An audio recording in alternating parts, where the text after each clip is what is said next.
Hi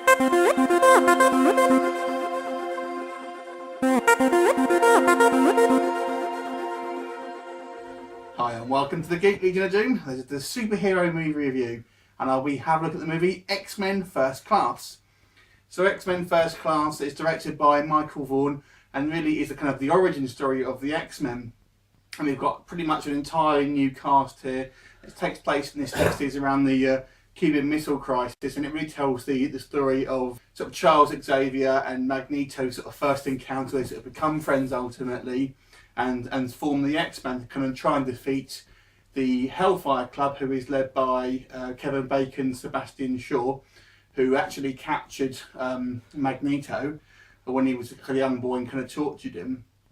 And he kind of wants to start World War III basically to try and sort of essentially wipe out humanity so that basically the mutants can rule. And it's the kind of the core of the story is the sort of friendship between Charles Xavier and Magneto basically, and the kind of the formation of the X-Men, and then the kind of forming sort of having this sort of team, bringing this team together, having this sort of training, and then ultimately trying to attack Sebastian Shaw as he tries to start World War III. Was there any sort of things that you thought maybe didn't work in the film? No, it was a little bit cheesy. A little bit cheesy, fair enough. I didn't think some of the kind of lesser mutants, so to speak, were maybe serviced as quite as well as they should have been. Just spare parts. Yeah, I think pretty much. So I mean, Sebastian Shaw's Hellfire Club really consists of Emma Frost, the guy Azil or something, who's like a teleportable like Nightcrawler, and a guy whose name I forget who can make whirlwinds. And the last two really, especially the last guy, gets virtually nothing, doesn't get any lines at all pretty much. And those two guys are really almost seem like kind of cannon fodder. Emma Frost as well, I didn't think was a particularly good choice in casting. I thought she kind of seemed a little bit vapid to me, and a little bit of just not quite as a bigger presence as she should have been.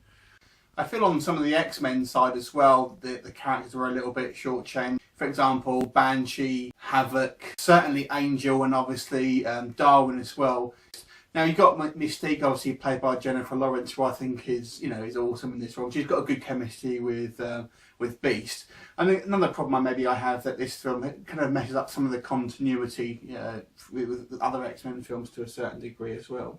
There's no doubting this is actually a really, really well-made film. I mean, I think Vaughn has got an excellent eye. I think he does a fantastic job for the most part here. There are a few niggling issues here and there, but it's it's an enthralling film.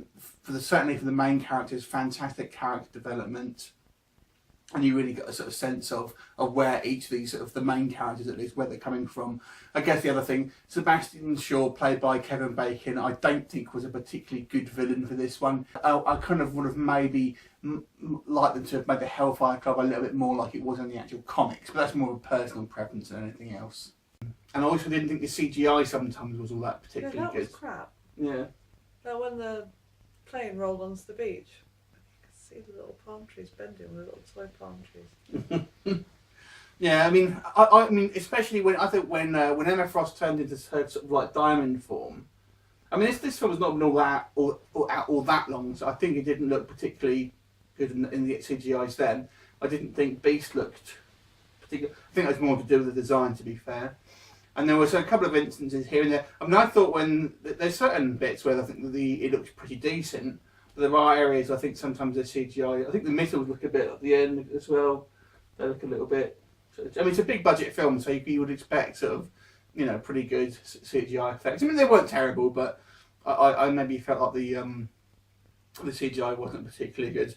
I mean, what I did like about it, though, to be fair, was the sort of the chemistry between the different characters. Yeah, it was nice. I really liked Professor X and Magneto.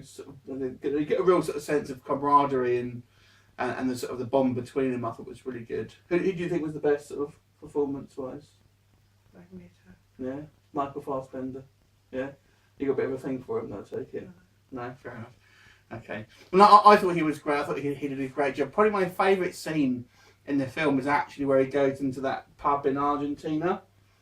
And it reminds me of Tarantino. Well, maybe it's not my favourite scene, but I really like it because it kind of reminds me of like a Tarantino style thing with those two guys. And they're speaking German and then he kills them. Yeah, pretty much. So I really enjoyed it. I think it's probably the best X-Men film to date. I have to say. I think I prefer this than maybe equal to probably X-Men 2, but it's it stands up there with X-Men 2. It's I think the best one so far. What would you give it out of 1 to 10? 9. 9. I'm going to give this one an 8.5. I think. Why? Why? Well, just Why to say, not 9? just I think it's like some of the issues with some of the special effects, and I think some of the characters weren't quite as service as they should have been. 8.5. What did you think of it? How did you think it went? Leave me a comment and we'll look forward to seeing you next time. Bye for now.